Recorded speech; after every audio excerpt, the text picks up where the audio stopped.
আসসালামু আলাইকুম dear viewers, আমি মোশাররফ মিল্টন। আজকে আপনাদের সামনে একটা গুরুত্বপূর্ণ লেকচার নিয়ে চলে আসলাম, যে আমাদের কোয়ালিটেটিভ কেমিস্ট্রি আছে, গুণগত রসায়ন। সেখান থেকে আমরা আজকে একটা অধ্যায় আলোচনা করব, যে বিষয়বস্তু হচ্ছে আমাদের একটা পরমাণুকে ভাঙলে কি কি পাওয়া যায়। তো আমরা এটার যে ইতিহাস এটা অবশ্যই জানি, যে সেই সময়ে যে রসায়নবিদ লুসিফার এবং ড্রোমোক্রিটাস এনারা বলছিল যে পরমাণু অসংখ্য ক্ষুদ্র ক্ষুদ্র কণার সমন্বয়ে গঠিত, এবং পরবর্তীতে বিজ্ঞানী ডাল্টন ইনি বলছিল যে পরমাণু অবিভাজ্য বা পরমাণুকে ভেঙে ফেলা যায় না। কিন্তু আমরা পরবর্তীতে দেখতে পারি যে পরমাণুকে আসলে বিভাজন করা যায়, পরমাণুকে ভাঙলে 3 ধরনের কণিকা পাওয়া যায়। তো আমরা এই জিনিসটা আজকে একটু দেখব, যে একটা পরমাণুকে আমরা ভেঙে ফেলব।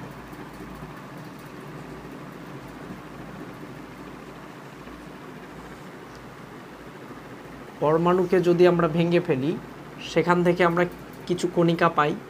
তার মধ্যে 1 নম্বর দেখব স্থায়ী কণিকা।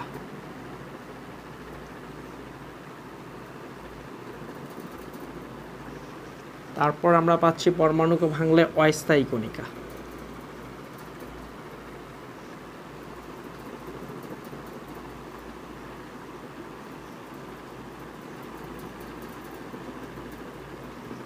এবং আমরা তৃতীয় যে কণিকা পাই এটা হলো কম্পোজিট কণিকা।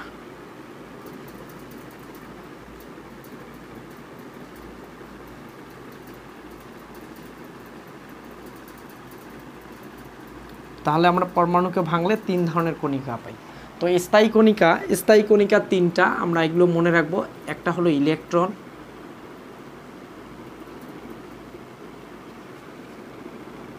প্রোটন,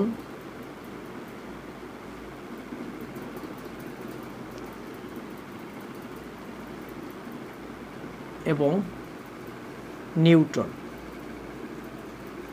তো এই 3টাকে আমরা স্থায়ী কণিকা বলি। অস্থায়ী কণিকার যদি আমরা এক্সাম্পল দেখি, অস্থায়ী কণিকা প্রায় 200টির বেশি। এর মধ্যে আমাদের যেগুলো বেশি ইম্পর্টেন্ট এগুলো যেমন আছে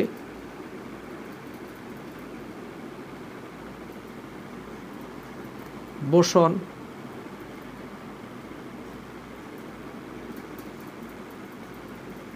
মেসন,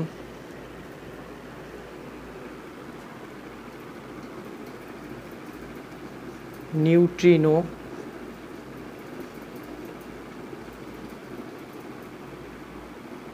পজিট্রন, অ্যান্টিনিউট্রিনো,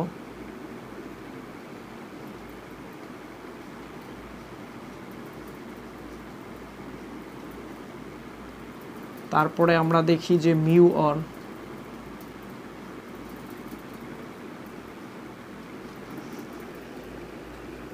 পাইওন,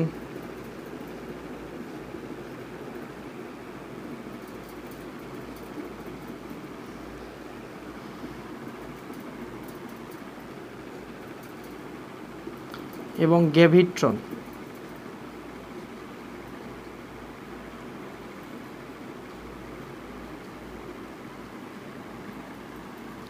এছাড়াও আমরা প্রায় 200টির বেশি কণিকা পাই। তো আমাদের এগুলো মনে রাখলেই হবে। এবং কম্পোজিট কণিকার এক্সাম্পল যদি বলি, এটা আসলে 2 ধরনের কণিকা কম্পোজিট কণিকা।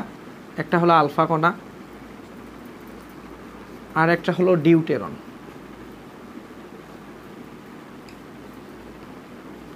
আলফা কণিকা এবং ডিউটেরন, এর জন্য আমরা কিছু আলফা কণিকার বৈশিষ্ট্য দেখব। যে আলফা কণিকা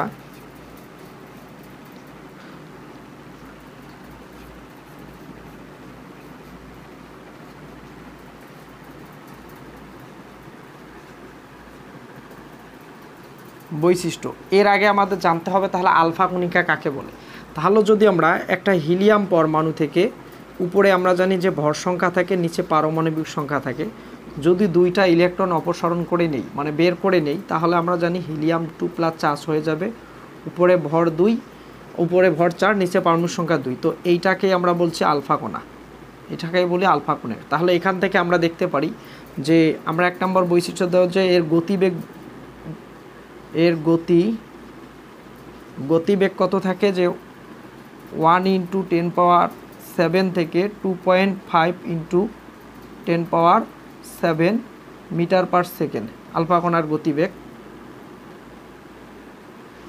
এবং এর পর্ব যে প্রোটন সংখ্যা, প্রোটন সংখ্যা এখানে দেখায় যাচ্ছে প্রোটন সংখ্যা 2 এবং ভর সংখ্যা আমরা পাই যে উপরেরটা ভর সংখ্যা 4, তাহলে আমরা নিউটন সংখ্যা বলতে পারি।